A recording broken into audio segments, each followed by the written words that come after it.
interior, por lo que tú has puesto en la sabiduría de nuestro hermano David. Gracias por ello y te rogamos ahora que tú bendigas esta clase. En el nombre de nuestro Señor Jesús. Amén. En el libro, digamos, el manual es tan completo, tan tremendo que no hay que añadir nada. Así que prácticamente la mayor parte que voy a hacer ahora es leer, ¿no? Leer lo que estaba ahí. Entonces, en el capítulo 28 de Deuteronomio, en los 68 versículos, nosotros tenemos, estaba el pueblo ya para entrar a la tierra prometida. Entonces Dios le da a Moisés la indicación de que 6 tribus estén en un monte y otras 6 tribus en el otro monte. Yo me imagino el poder para hablar tan fuerte, ¿no? Y vemos que en 6 tribus estarían sobre el monte Gerizim para bendecir al pueblo: Simeón, Leví, Judá, Isaacar, José y Benjamín. Y estos estarán en el monte, estarán en el monte Ebal para pronunciar la maldición: Gad, Aser, Zabulón, Dan, Neftalí. Entonces las palabras relatadas resultaron ser asombrosamente proféticas. Las maldiciones se cumplieron tristemente. La dispersión se cumplió varias veces con la toma de Samaria por los asirios y la dispersión de las tribus luego con los babilonios para el reino del sur. Y en el año 70 por los romanos. Con estas conquistas también vino la devastación de la tierra. Hasta el canibalismo se dio en el pueblo de Israel. Entonces vamos a leer esto en 2 Reyes 6:28, ¿no? Dice de esta manera. 2 Reyes 6:28. Para la conexión, el 26. Al pasar un día el rey de Israel por el muro, una mujer le gritó: ayúdanos, rey y señor mío. El rey respondió: si no te salva Jehová, ¿con qué te puedo salvar yo? Con lo del granero o del lagar. Y añadió el rey: ¿qué tienes? Ella respondió: esta mujer me dijo: trae acá tu hijo, nos lo comemos hoy y mañana comeremos al mío. Cocimos pues a mi hijo y nos lo comimos. Al día siguiente yo le dije: trae acá tu hijo para que nos lo comamos. Pero ella lo ha escondido a su hijo. Cuando el rey oyó estas palabras de aquella mujer, rasgó sus vestidos, pasó por el muro y el pueblo vio las ropas ásperas que traía ceñida a su cuerpo. El rey exclamó: traiga a Dios sobre mí el peor de los castigos, si la cabeza de Eliseo, hijo de Safat, queda hoy sobre sus hombros. Había sido profetizado. Ya 6 tribus, dijimos, habían dicho la bendición, mientras se cumplían con la palabra de Dios. Y las otras 6 tribus, la maldición. Y entonces, nosotros tenemos a una persona que se llama Halley, hace la siguiente observación. Este capítulo 28 bosqueja toda la historia futura de la nación hebrea y pinta colores vívidos la cautividad babilónica y la destrucción en manos de los romanos. Forma una de las evidencias más sorprendentes e indiscutibles de la inspiración divina de la Biblia. Cuando uno habla, cuando testifica del Señor, digamos, evangeliza, una de las cosas que nosotros decimos es: Dios nos dejó 2 cosas. Nos dejó la naturaleza y nos dejó la palabra de Dios. Inerrante. Perfecta. Tan gloriosa. No sé, es maravilloso cómo nos va mostrando las cosas. Sobre todo las profecías. Las profecías. Entonces es una forma de hablarle a las personas y cómo podemos creer en la palabra de Dios. Que estábamos diciendo el lunes pasado, de esta persona que estaba pintando y se le cayó, digamos, cuando cayó la bomba atómica en Nagasaki y Hiroshima, los escombros cayeron sobre la escalera que, digamos, el hombre cayó y la escalera le sirvió para que los escombros no caigan sobre él. Cuando lo fueron a sacar, quedaban con la carne en la mano, los ojos deshechos, la lengua deshecha. Y eso ya estaba 500 años antes, allí en Zacarías 14. Este es, dice, este es con la que Dios va a vencer a los enemigos de Israel. Su carne se deshará estando ellos en pie, sus ojos se desharán, su lengua se deshará. Tal y cual como contaba este hermano misionero que había estado en ese lugar en Nagasaki. Entonces,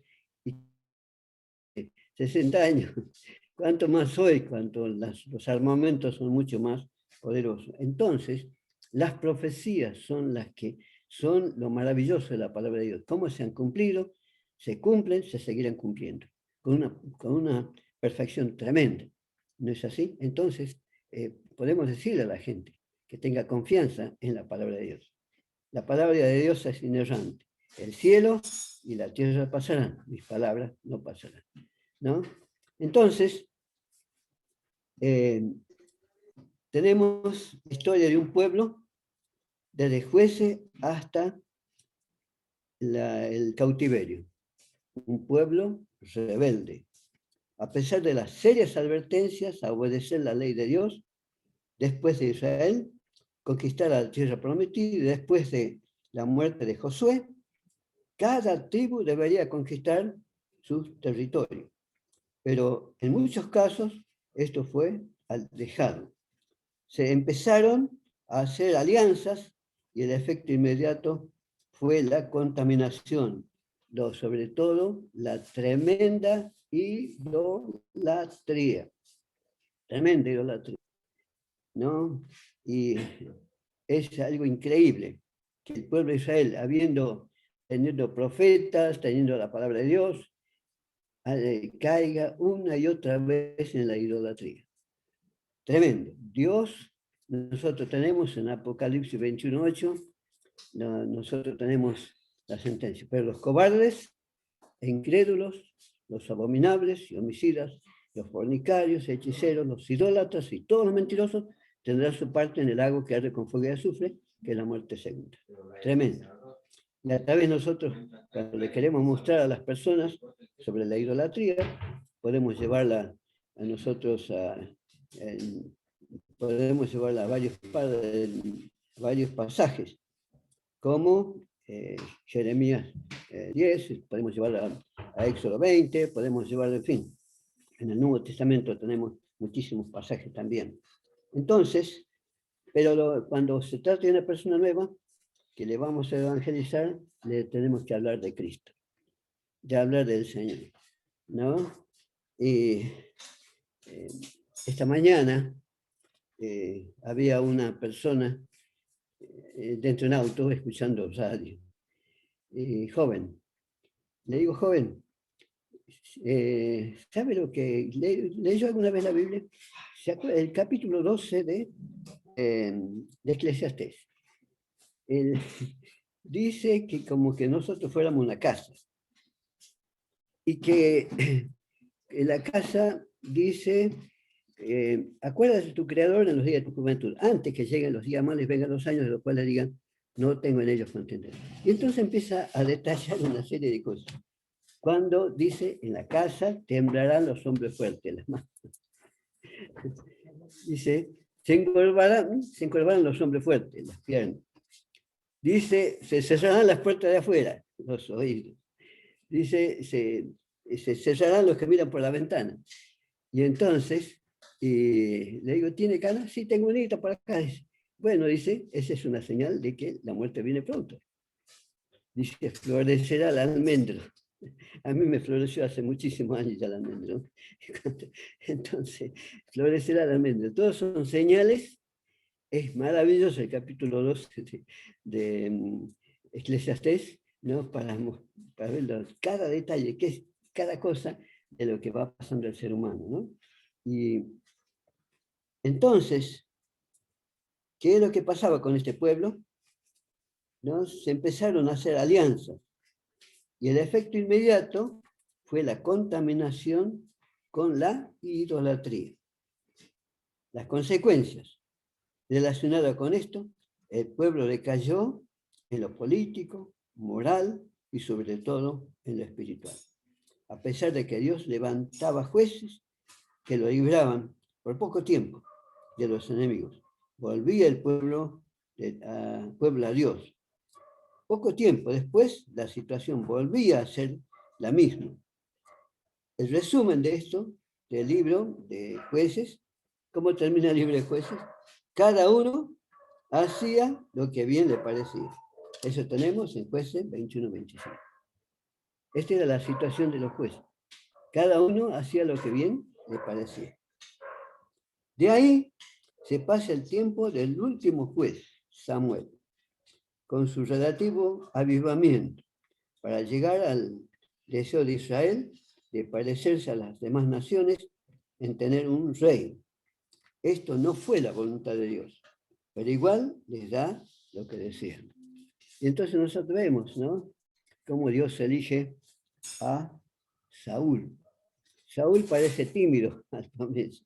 Se escapa y cuando viene de allá para presentarse ante Samuel lo hace llamar para presentarlo. Aquí está el rey, el futuro rey, está escondido en medio del bagaje, ¿no? Es un poco tímido en ese momento. Y todos quedan asombrados de la altura, de la postura de él. Entonces, el comienzo de Saúl fue muy bueno, pero luego su ambición, orgullo y envidia llevaron su vida a un infierno personal. ¿Cuál fue el comienzo de eso? Era un muchachito de 17 años, allí, cuando todo un pueblo, todo el ejército, cuando salía Goliat, desafiaba y todos, digamos, tenían miedo. Y cuando él va llevando los panes de su padre para los hermanos de Saúl, de David, que están en la guerra, digamos, preparados para eso, entonces David escucha, escucha a este gigante, escucha las amenazas, o él le hace una propuesta que no peleen los ejércitos, sino que venga uno y pelee con él. Y todos están con miedo. Y este jovencito de 17 años deja el pan y empieza a preguntar, ¿qué le van a dar al que lo venza a este gigante? ¿Qué le van a dar? Y los hermanos dicen, ¿qué estás haciendo acá? Anda a cuidar esas pocas ovejas que tenemos. Anda a cuidar, ¿no? Conocemos tu soberbia, dice. Dice, ¿qué hablo yo? ¿Qué digo yo? Bueno, y estas palabras fueron oídas entonces por el rey. El rey lo hace llamar, el rey lo viste con unas armas, digamos, con un uniforme especial, ¿no? Le da todas las armas de ese entonces, y él no puede, porque es pesado eso. No, dice, yo no puedo con esto. Y entonces él dice, ¿quién es este incircunciso que se anima a desafiar al ejército de Dios? ¿Quién es este? Y dice, pero este es un hombre de guerra, está bien armado, y tiene todavía adelante un escudero, etcétera, etcétera. ¿Quién es este?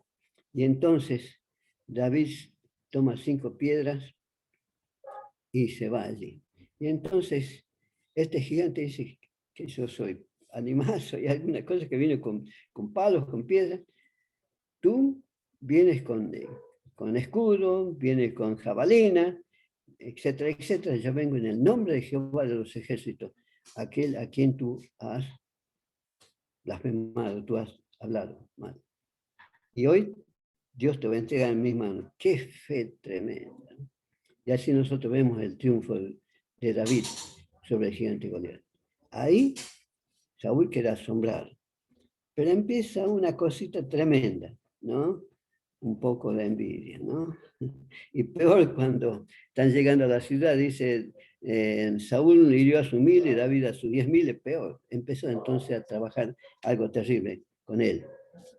Entonces, vemos, el comienzo fue muy bueno, pero luego su ambición, orgullo y envidia llegaron su vida a un infierno personal. Persecución constante a David. Consulta a una divina. Derrota y un suicidio.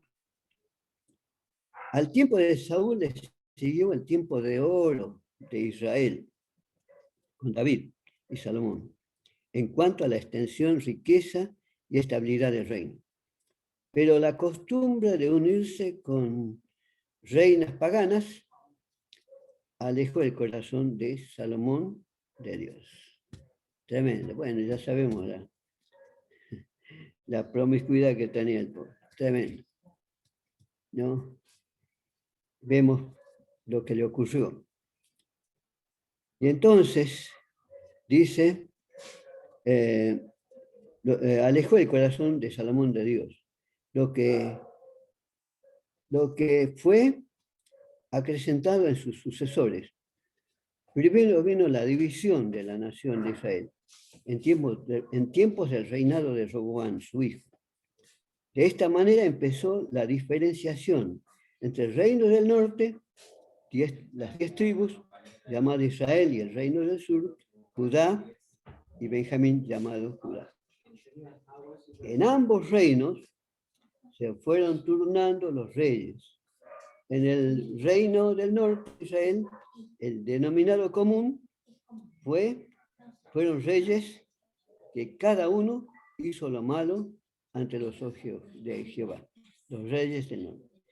Esto significa una completa corrupción en lo espiritual y lo moral. En el reino del sur, Judá, esto también sucedió muy a menudo, pero cada tanto gobernaba un rey que buscaba a Dios, volviendo el pueblo hasta cierto punto a Dios.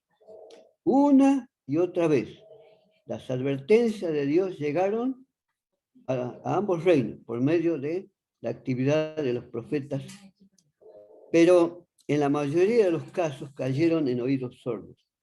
La desobediencia a Dios seguía, por lo cual Él los entregaba a juicio diversos y en manos de diferentes enemigos hasta llegar a las grandes deportaciones.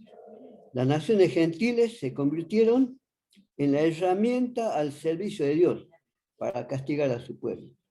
Jehová te entregará derrotado delante de tus enemigos. Ya decía eso, Deuteronomio 28. Por un camino saldrás contra ellos y por 7 caminos huirás delante de ellos. Y serás vejado por todos los reinos de la tierra. Esto tenemos entonces Deuteronomio 28, 25. También en Isaías capítulo 10, versículos 5 y 6. Isaías capítulo 10, versículos 5 y 6. Leemos lo siguiente. Isaías capítulo 10, versículos 5 y 6. Dice así la palabra de Dios. Dice así.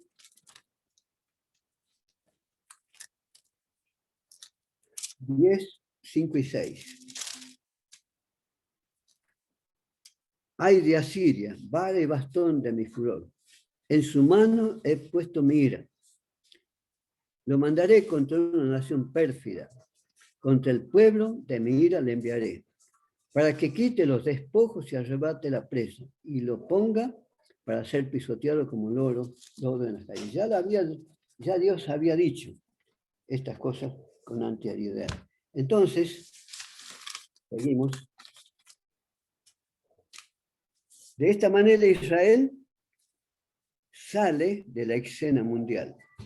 En vez de ser líder, se convierte en siervo y es oprimida, cumpliéndose lo que se había predicho.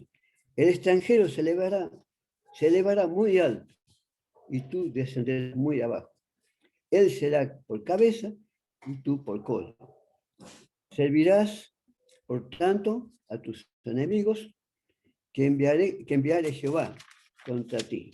Entonces tenemos esto nuevamente en el capítulo 28 de Deuteronomio, versículos 43, 44 y 48. Qué bueno que lo leamos a todo este capítulo. Son 68 versículos, pero es tremendo ver cómo se cumple la palabra de Dios. Había muchas bendiciones, tremendas bendiciones. Es maravilloso cuando Dios, la bendición de Dios, ¿no? Y esto nos dice Proverbio 11:25, dice, la bendición de Jehová es la que enriquece y no trae tristeza con ella. Dios suple, en la medida que somos fieles a Él. El tiempo de los gentiles. El tiempo de Israel, el pueblo de Israel, al dejar a Dios de lado, quedó también afuera de trascendencia internacional. De esta manera, los grandes imperios mundiales empezaron a tener autoridad sobre el pueblo de Dios.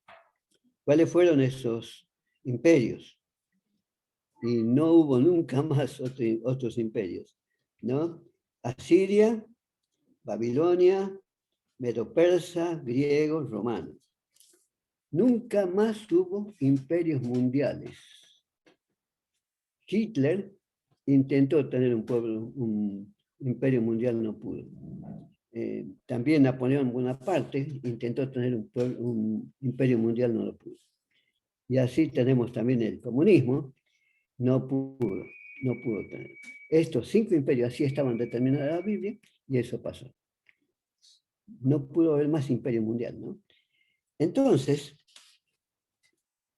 los reinos que tuvieron más relación con el tiempo y el mensaje de los profetas pre-exílicos fueron Asiria y Babilonia. El reino de Asiria estaba situado cerca del río Tigris, limitando al norte por Armenia, por el monte Zagros y Media. Al este, Babilonia, al sur Siria y el desierto de Siria, al oeste, pero es indudable que sus fronteras no fueron siempre las mismas. Nínive vino a ser capital. Su reino se encuentra en la actual Irak. Perdón, su ruina se encuentra en el actual Irak. Dios dijo que Nínive nunca más iba a ser edificada. Y eso pasó hoy, sigue siendo hoy. Nunca más fue edificada, nunca más salió de los escombros. Y así era la palabra de Dios que estaba escrita. Entonces, tenemos, pero es indudable que sus fronteras no fueron siempre las mismas. Nínive vino a ser su capital. Sus ruinas se encuentran en la actual Irak. El nombre de Asiria parece derivar de su primera capital, llamada Asur, sobre el Tigris.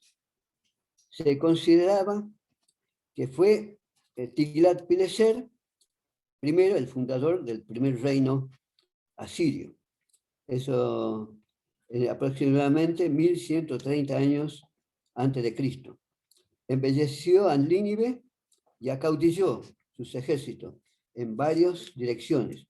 Después, el reino entró en decadencia bajo Rimón Niram, 911 años antes de Cristo. Pero su hijo, Asumater, 882 a.C., volvió a reforzarlo. Le sucedió Salmanasar III, 858 a.C., que expandió más su frontera. Él derrotó a Acab, el rey de Israel, 853 años antes de Cristo. El siguiente rey que invadió Siria fue Rimón Niral III, 810 a.C., que entre otros puso tributo a los israelitas. El siguiente rey notable fue Tiglat-Pileser, 745 a.C., que es considerado el segundo fundador del imperio. Consolidó las varias colonias, depositó a las poblaciones turbulentas y dividió el país en provincias, los cuales eran tributarios. Atacó a los hebreos, atacó a las tribus del otro lado del Jordán y llevó al exilio a los rubenitas, gaditas y a la media tribu de Manasés. Aquí queremos pararnos un poquito. Vamos a ver Crónicas, Primera Crónica 5:26. Vamos a parar un poquito aquí. Primera Crónica 5:26. ¿Así? Primera de Crónicas 5:26. Dice así la palabra del Señor.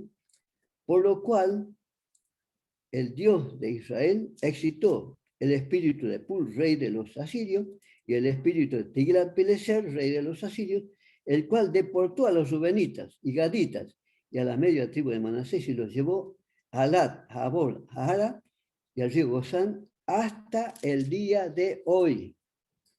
Bueno, hay una pregunta. Cuando leemos Apocalipsis, capítulo 7, allí están las 12 tribus. Vemos que han entrado estas naciones, estos ejércitos, estos reinos, estos imperios, y han, como por decirlo así, han desmembrado el reino de Israel, del reino de Israel. Ya en los tiempos del hijo de Salomón, ya se había separado Israel y Judá y Benjamín. Y entonces, aquí acabamos de leer que estas 2 tribus y medias fueron llevadas y, digamos, quedaron entre las naciones hasta el día de hoy. Sin embargo, cuando vemos el capítulo 7, los 144.000 que son de la tribu de Israel, aparecen, que dice la Biblia, que son vírgenes, que llevan el mensaje cuando ya la iglesia ha sido levantada. Y estos 144.000 son de las 12 tribus de Israel, ¿no? Qué notable, hermanos. 144.000, 12.000 de cada tribu. Es que Dios tiene un control tremendo, mis queridos hermanos. Es un control tremendo de Dios. Y entonces, pasen los años, pasen los siglos, pasen los milenios, Dios tiene control. Es maravilloso. Maravilloso, realmente. Le pregunto a un médico que a su vez es pastor, le digo, mi querido hermano, las 2 tribus y medias, cuando Dios dijo que pasen el Jordán, y se queda Rubén, Manasés, Gad, en la otra, la media tribu, quedan para este lado del Jordán, porque ya habían lindas casitas, habían corrales, habían animales, estaba todo listo. Cuestión de ir a vivir ahí nomás. Entonces ellos le dicen, Moisés se enoja, hombres de prole, siempre como tus padres desobedientes. Así han hecho los padres de ustedes también. Van a dejar que las otras 9 tribus y media pasen el Jordán y se expongan en la batalla. No, dice, nosotros vamos a hacer una cosa. Vamos a dejar nuestros animalitos, a nuestras esposas, a nuestros niños, nosotros vamos a ir a pelear, a ayudar hasta que nuestros hermanos, digamos, hasta que nuestros hermanos conquisten las tierras. Moisés dijo, está bien, pero no era la voluntad de Dios. Y le pregunta a este pastor que es judío a su vez, que es médico, que es pastor, que es tremendo hablar con él. ¿Era la voluntad de Dios? No, dice. Hay la voluntad permisiva de Dios y la voluntad perfecta de Dios. Completamente. Hay la voluntad permisiva y la voluntad completa. No era la voluntad de Dios que las 2 tribus y media quedaron aquí. Pero ya Moisés sabía. había dicho que vale, que sí. O sea que en ese aspecto no consultó, ¿no? Hay cosas, mis queridos hermanos, que no es la voluntad de Dios. Pero insistimos, no, si no es pecado, bueno, pero así te va a ir. Así te va a ir.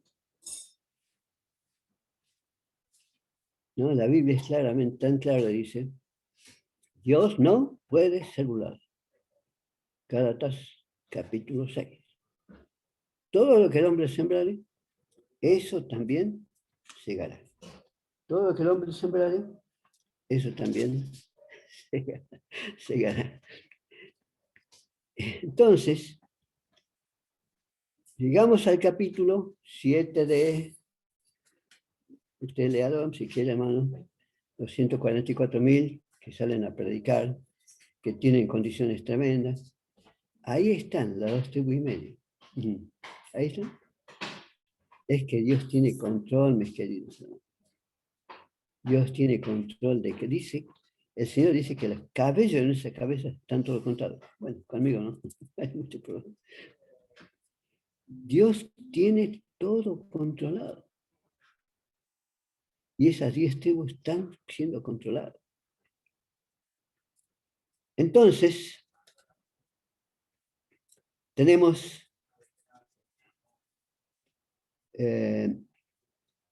dice la Biblia,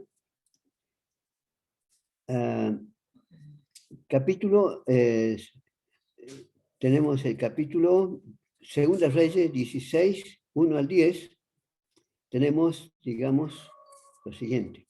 Segunda Reyes, capítulo 16, del 1 al 10. Dice así. Segunda Reyes, capítulo 16, del 1 al 10.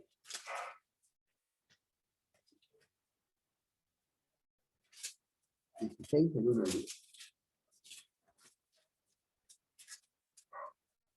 Dice así. En el año 17 de Peca, hijo de Remalías, comenzó a reinar Acaz, hijo de Jotán, rey de Judá. Cuando comenzó a reinar Acaz tenía 20 años y reinó en Jerusalén 16 años, pero no hizo lo recto ante los ojos de Jehová, su Dios, como su padre David, sino que anduvo en los caminos de los reyes de Israel. Y aún hizo pasar por fuego a su hijo según las prácticas abominables de las naciones de Jehová echó delante de los hijos de Israel. Asimismo sacrificó y quemó incienso en los lugares altos, sobre los collados y debajo de todo árbol frondoso.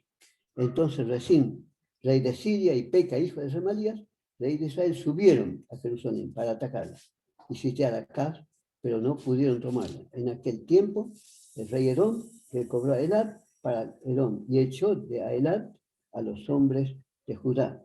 Vamos a ir al versículo 8. Acaz tomó la plata y el oro que había en la casa de Jehová y los tesoros de la casa real. Y envió el rey a Asiria un presente. El rey de Asiria atendió la petición, pero subió contra Damasco y tomó y llevó cautivo a los habitantes. Después fue el rey a casa a encontrarse en Damasco con Tiglat-Pileser, rey de Asiria. Cuando el rey Acaz vio el altar que estaba en Damasco, envió al sacerdote Urías el diseño y la descripción del altar conforme a todos sus detalles. ¿Hasta dónde, hermanos queridos, hasta dónde caían? ¿Hasta dónde pecaban? ¿Hasta dónde le daban la espalda a Dios?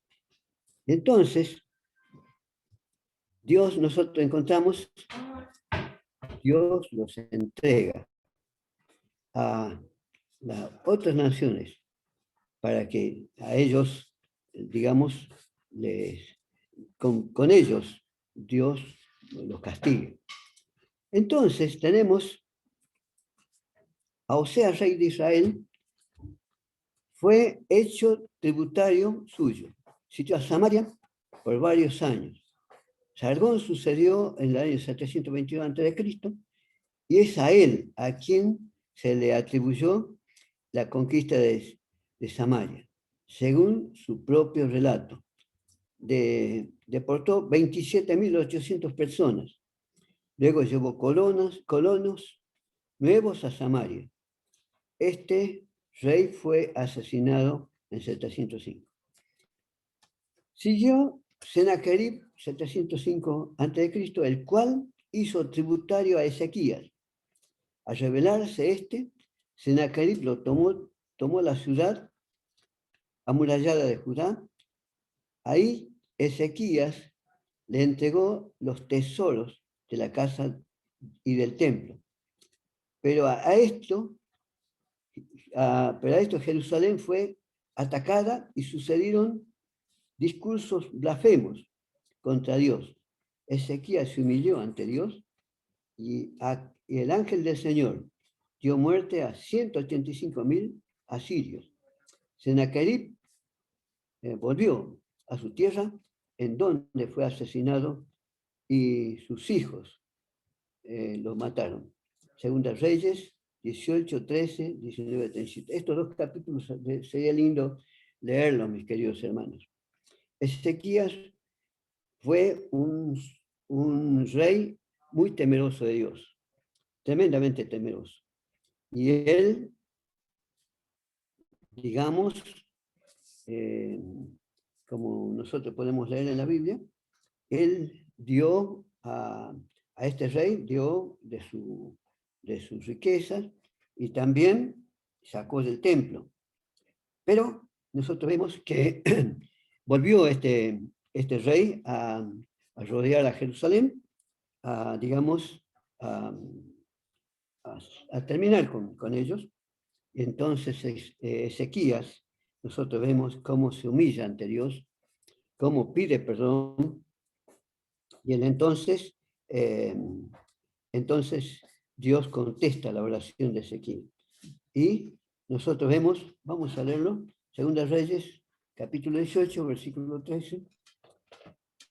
Dice así, 18, 13, dice de esta manera: a los 14 años del rey Ezequías subió Sennacherib, rey de Asiria, contra todas las ciudades fortificadas de Israel y las tomó.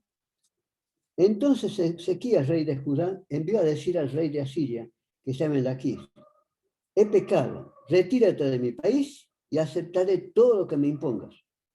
El rey de Asiria impuso a Ezequías, rey de Judá, 300 talentos de plata y 30 talentos de oro. Entregó, por tanto, a Ezequías toda la plata que había en la casa de Jehová. Y aquella ocasión Ezequías quitó el oro de los guiciales que el mismo rey Ezequías había recubierto de oro y lo dio al rey de Asiria. Después el rey de Asiria envió contra el rey de Ezequías al jefe de su ejército, al jefe de los eunucos y al copero mayor, al frente de un gran ejército. Y estos subieron desde aquí. ¿Qué hacían ellos? Ellos decían que ellos confiaban en Dios, pero él era más poderoso porque ningún Dios había podido detenerlo. Pero nosotros vemos que Ezequías, aunque falló en darle, digamos, las cosas que él mismo había dedicado a Dios, lo dio para que se vaya, en fin, él clamó. Él tendría que haber clamado antes, ¿no es cierto? ¿Y qué pasó? El ángel de Jehová, el ángel de Dios, mató a 185.000 asirios. Y nosotros vemos que cuando este rey humillado vuelve a su país, allá sus dos hijos entonces lo matan. Y tenemos entonces, ya finalizando, Adón se llevó cautivo a Manasés, a Babilonia, su poder. Entonces encontramos en Segunda Crónica 33:11, Esdras 4:2. Luego de reinar 10 años, se asoció con Asurbanipal. Este último murió alrededor del año 626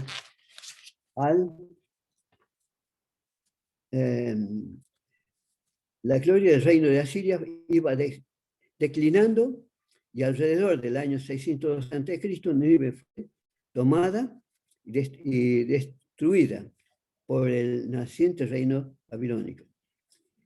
Ahora una cosa, hermanos, y es Manasés. Manasés había visto, digamos, cómo Dios había actuado en la oración de su padre, Ezequías. Ezequías se humilló todo el pueblo. Y es increíble cómo, digamos, el ángel de Jehová había matado a 185.000. Humillado este rey, vuelve a su tierra y allí sus 2 hijos lo matan. Manasés ve todo eso, sabe todo eso. Sin embargo, comete pecados tremendos, comete pecados terribles. Y él es llevado entonces cautivo allí a Babilonia. Entonces, hermanos, allí se humilla. Y él hace una oración a Dios, se humilla y Dios le perdona. Tremendo. Ahí en la Biblia del oso, que tenemos nosotros, está la oración de Manasés. Una oración tremenda. Evidentemente la han puesto allí a continuación de los libros históricos, pero sería lindo leerla. En otro momento capaz que traigamos una oración tremenda, tremenda. Y él se humilla y Dios le perdona. Y así tenemos nosotros hoy también, ¿no? Cuando nos humillamos, cuando abandonamos el pecado, Dios tiene misericordia de nosotros y Él nos restaura. Él nos vuelve nuevamente al camino. Hasta allí la palabra de Dios. Muchas gracias.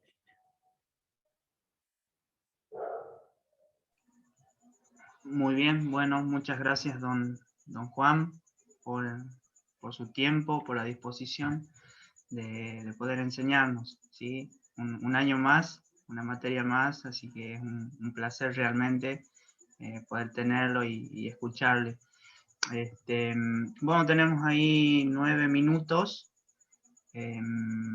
Disponemos para hacer preguntas, ¿sí? Si hay alguna que ha quedado ahí con respecto a la materia o otra pregunta de índole administrativa.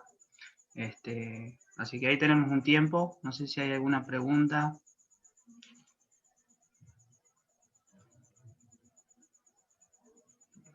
O no Con sé si... mucho gusto voy a contestar, pero lo voy a dejar a Juan que conteste.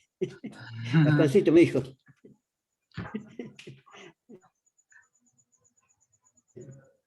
Bien, o no sé si Juan, hijo, tiene algún anuncio para hacer. No. Sí tener presente lo siguiente, chicos, por ahí estas materias son de mucha historia, pero Romanos capítulo 15 dice que todo lo que se escribió es para nuestro provecho. Realmente cada historia, no importa la época, no importa el tiempo, podemos ver cómo Dios obra, cómo Dios actúa.